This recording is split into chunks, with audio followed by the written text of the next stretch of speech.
Saludos cordiales a todos.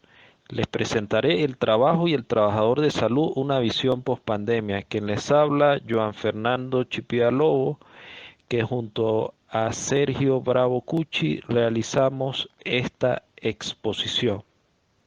El profesor Sergio Bravo Cucci es licenciado en terapia física y rehabilitación, especialidades en administración de presupuesto público y gestión de proyectos y magíster en rehabilitación en salud.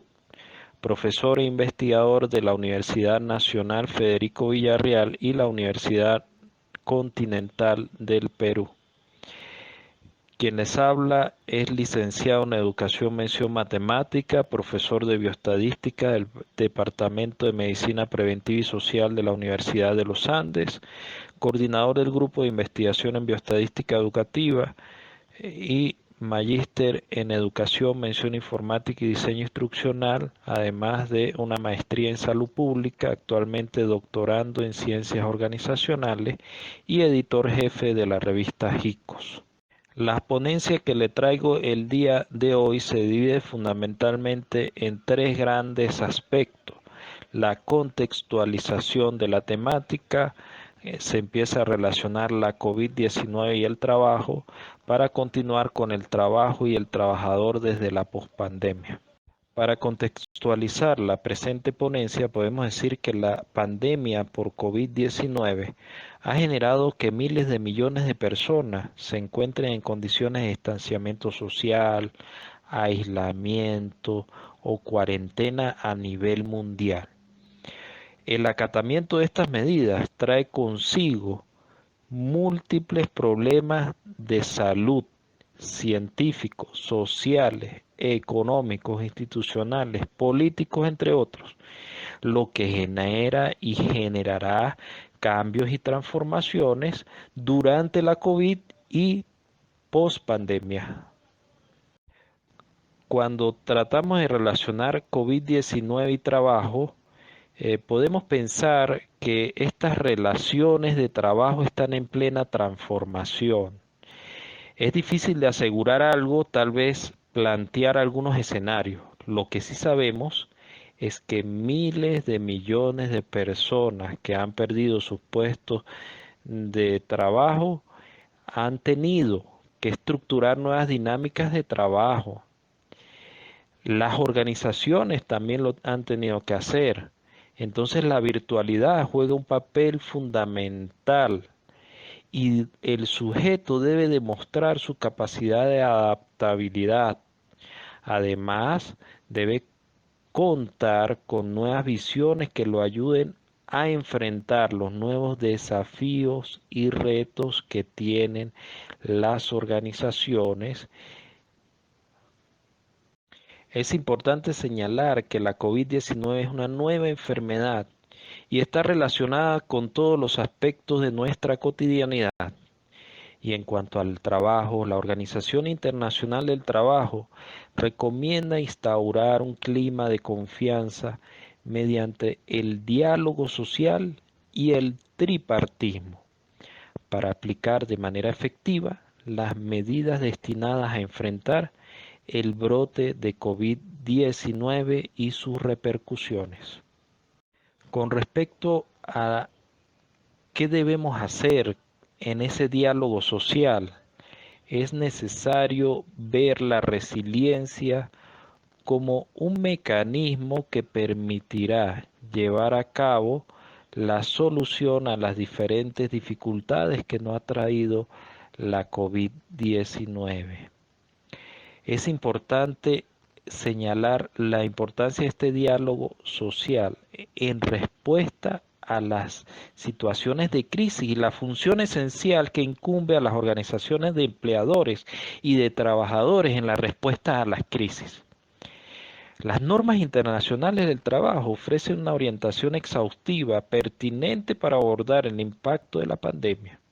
En este contexto es importante participar en procesos y utilizar mecanismos para garantizar consultas tripartitas eficaces, tal como se prevén en virtud de numerosas normas internacionales del trabajo a fin de encontrar soluciones efectivas y lograr consenso sobre estas.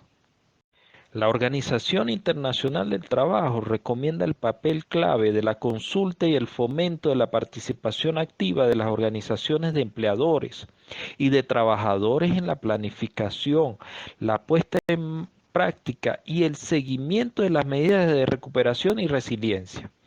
Planteando un diálogo social debe realizarse a todos los niveles, nacional, sectorial y de empresa, y es una herramienta de política esencial para garantizar la adopción de políticas y programas que hagan frente con eficiencia a la crisis al tiempo que mitigan su impacto sobre el empleo y los ingresos en este escenario durante y post pandemia. Entonces resulta especialmente importante a nivel de las empresas que los trabajadores deben ser informados y consultados, además de saber cuáles deben ser las repercusiones sobre sus propias condiciones de empleo y qué medidas deben tomar por la propia protección y cómo pueden contribuir a contener estas repercusiones. Fíjense que lo que he señalado anteriormente sirve para contextualizar de alguna forma lo que tiene que ver con la importancia del trabajo y el trabajador.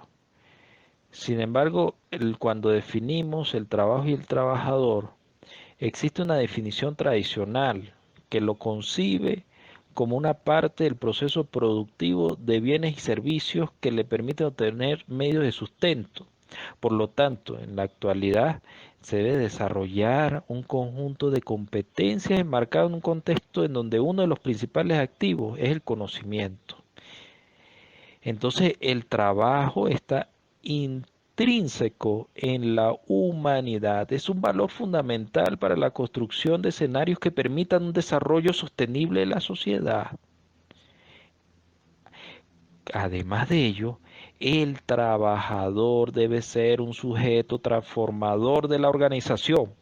Por ello se encuentra en el centro del trabajo, generando procesos emancipatorios para el ser humano. Es importante señalar que el trabajo es un hecho social que alude en su conceptualización y relaciones laborales la importancia de la salud y seguridad ocupacional, que también viene evidenciando cambios desde hace algún tiempo, impulsados de igual forma por las entidades de trabajo de la sociedad actual. En cuanto al trabajador de salud del siglo XXI, se debe buscar prestar sus servicios, posibilitar la salud de la población con criterios científicos y tecnológicos que permitan el bienestar individual y colectivo, teniendo la posibilidad de convertirse en un gestor de cambio de las organizaciones de salud y las políticas sanitarias. Es importante señalar que en cuanto al trabajo y lo que tiene que ver con la salud, existen organismos internacionales que hacen hincapié en la necesidad de mejorar las condiciones de trabajo para disminuir los riesgos de trabajo y con ello optimizar la seguridad y salud de los trabajadores y en definitiva mejorar la calidad de vida laboral. Para materializar lo antes señalado, se han generado múltiples y diversas guías y documentos que promueven esta temática, además de estipular acuerdos y normas internacionales. También los gobiernos han elaborado leyes que muestran la importancia de relacionar el trabajo y la salud. Sin embargo, lo antes señalado se ha efectuado considerando el punto de vista reparador o de protección del trabajador cuando el daño se ha materializado. Sin embargo, lo preventivo, es decir, actuar antes de que el daño se materializa, es decir, el origen del riesgo, se promueve poco. Lo que es fundamental de forma que evitemos el daño y con ello se evita la puesta en marcha de la vía resarcitoria. A modo de conclusión les puedo señalar que este planteamiento se debe elaborar de manera gradual y debe ser de carácter interdisciplinario y debe promocionarse la salud ocupacional para permitir una recuperación en el evento de durante y post pandemia para incluir medidas inmediatas de protección social y de empleo que promuevan el diálogo social a fin de mitigar las repercusiones socioeconómicas de la pandemia y ayudar a los países a recuperarse. En cuanto a la referencia, este trabajo fue estructurado a partir del capítulo del libro de Chipía y Bravo, Aproximación crítica de la nueva salud pública, una visión post-pandemia, en Sandoval, Pernía, Aranguren, Delgado, Diversidad, Equidad e Inclusión, delineando la agenda post-pandemia, una producción de la Universidad de Carabobo. Finalmente, les agradezco por escuchar esta ponencia que trata de mostrar o delinear algunos elementos tangenciales relacionados con el trabajo y el trabajador y los elementos que se deben considerar para tener una visión de futuro interdisciplinaria de la pospandemia. Hasta luego.